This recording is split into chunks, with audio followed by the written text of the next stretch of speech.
La première étape à faire est bien sûr d'ajouter une piste MIDI. C'est ce qu'on va faire. On va aller dans Insert, puis on va cliquer sur MIDI Track.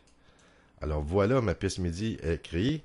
On va l'ouvrir ici pour l'agrandir, pour voir quelque chose. Hein? Alors on va l'agrandir, voilà. Et puis pour éviter un son MIDI, vous savez comment ça sonne quétaine, ça sonne cheap comme on dit. Alors je vais ajouter un soft synth qui vient avec Sonore. Alors je vais dans Insert, Soft Synth, puis je vais cliquer sur Cakewalk TTS1. Alors voilà, je fais OK. Ensuite, je vais choisir mon output, qui est Delta 1010 MIDI, et je vais le changer pour le Soft Synth TTS1 que je viens de créer. Et puis, au channel, ici, dans CH, vous allez choisir le canal numéro 10, qui est le canal pour les drums. Alors voilà, on est prêt à débuter et créer notre métronome. Maintenant, je vais aller changer le nom ici. Au lieu de track 1, on clique deux fois sur le nom track 1. Ça s'arrête et puis à ce moment-là, c'est éditable et je vais inscrire le mot métronome. Et je fais Enter et voilà, je suis prêt. Et pour débuter, bien sûr, vous pouvez cliquer à droite ici, n'importe où, où est-ce que vous voyez ma souris bouger. Vous cliquez à droite et vous allez cliquer View, Piano Roll, et vous allez voir le Piano Roll qui va s'ouvrir. C'est ici qu'on va écrire, qu'on va créer nos notes. Alors, je vais choisir la note, la noire, ici, qui équivaut à un temps. Et puis, je vais aller ajouter 4 notes de side stick. En voilà une, en voilà deux, en voilà trois et en voilà quatre. Je vais agrandir un petit peu. Je vais juste m'assurer que c'est bien sur les lignes pour pas que mon tempo soit tout croche. Hein? Alors voilà, je vais ajuster ça pour que ça soit égal. C'est parfait comme ça. Voilà. Alors je vais quitter le piano roll par le X ici à droite. Et voilà, je suis à mon retour normal. Alors je vais cliquer sur la mesure numéro 2. Je vais l'highlighter jusqu'à la mesure numéro 3. Et ce que je vais faire, je vais cliquer à droite. Puis je vais cliquer sur Clip Properties. Ensuite, dans le menu, vous allez voir Général, Audio Stretching, Audio Files. Je vais cliquer sur Audio Stretching. Puis, je vais cliquer la case Enable Looping. Et puis, le nombre de clips, de beats dans le clip, c'est 4, qui équivaut à 4 temps. On peut changer ça. Hein? On peut mettre 6, on peut mettre 8, on peut mettre une valse à 3 temps. Mais pour ma chanson, c'est 4 beats. Alors, je vais rester ça 4. Puis, je vais faire OK, ce qui va me donner un loop. Alors, c'est rapide. Tout ce que j'ai à faire, c'est de prendre ma souris, de l'emmener au côté droit du fichier et de l'agrandir. Et voilà, je l'agrandis comme ça là. Je viens de créer un loops de mon métronome. Je vais rapetisser la fenêtre ici. Et puis, je vais me rendre jusqu'à environ 260. Tiens, c'est parfait. Et puis, maintenant, je vais cliquer 2 fois sur la piste métronome. Ça va l'highlighter, ça va devenir noir comme ceci. Et puis, je vais aller dans Edit, puis Bounce to Clip. Ensuite, je reviens à mon début. Voilà. Et puis, je vais rajouter 2 autres temps.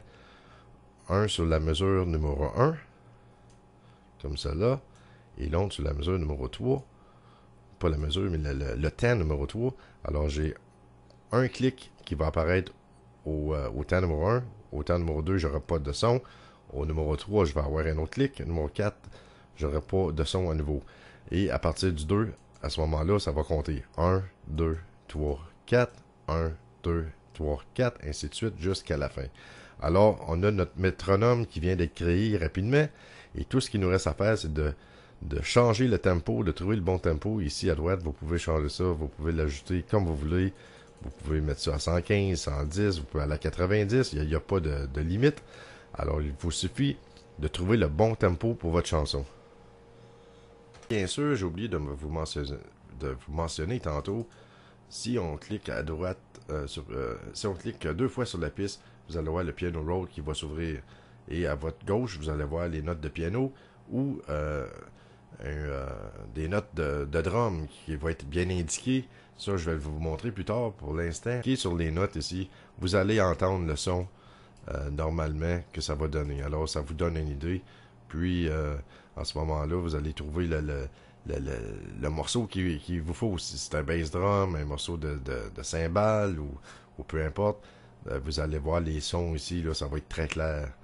Mais je vais vous montrer avec la nouvelle version Sonor 8 que je suis en train d'installer. Je suis présentement avec la version 6 et puis je n'ai pas mes drum maps, mais je vais vous montrer comment changer ça au lieu des notes de piano. Ça va être bien indiqué avec le nom des instruments, des morceaux de la batterie. Voilà, il vous reste plus qu'à chanter dans votre tête ou de prendre votre guitare puis d'essayer de trouver le bon tempo que vous allez changer ici, bien sûr. Vous pouvez changer la vitesse que vous voulez. Et pour enregistrer, bien sûr, vous cliquez sur Insert, Audio Track, et puis vous allez l'ouvrir pour agrandir. Et puis vous allez choisir, vous allez cliquer sur le R qui veut dire Record. Et puis vous allez changer ici, au lieu dans le input, vous allez changer ça, vous allez mettre ça en mono. Alors moi je vais aller mettre mono, on enregistre toujours en mono. Alors voilà, et puis je suis prêt pour enregistrer ma guitare ou mon vocal ou peu importe. Ça peut être dans le vite fait, là. C'est pas obligé d'être à la perfection, c'est seulement pour vous trouver le bon tempo. Alors chanter, même si vous faussez, c'est pas grave, c'est simplement pour trouver le bon tempo. Puis vous pouvez vous faire plusieurs pistes comme ça avec différents tests, comme vous pouvez essayer à 115. Si c'est trop slow, vous pouvez essayer à 120. Monter, vous faire 5-6 essais si vous voulez, jusqu'à temps que vous trouvez le bon tempo. Alors voilà, c'est ce qui met fin à cette petite vidéo. Pour la création d'un métronome, c'est très rapide, on le fait en midi, ça prend pas beaucoup de place, ça prend pas c'est pas un gros format comme des waves. Vous pouvez aussi avoir le counter, le compteur, le métronome dans les options en allant sur Project. Vous allez voir ici métronome. Vous pouvez l'avoir en playback ou en recording. Moi, je préfère utiliser le métronome que je viens de me créer en midi.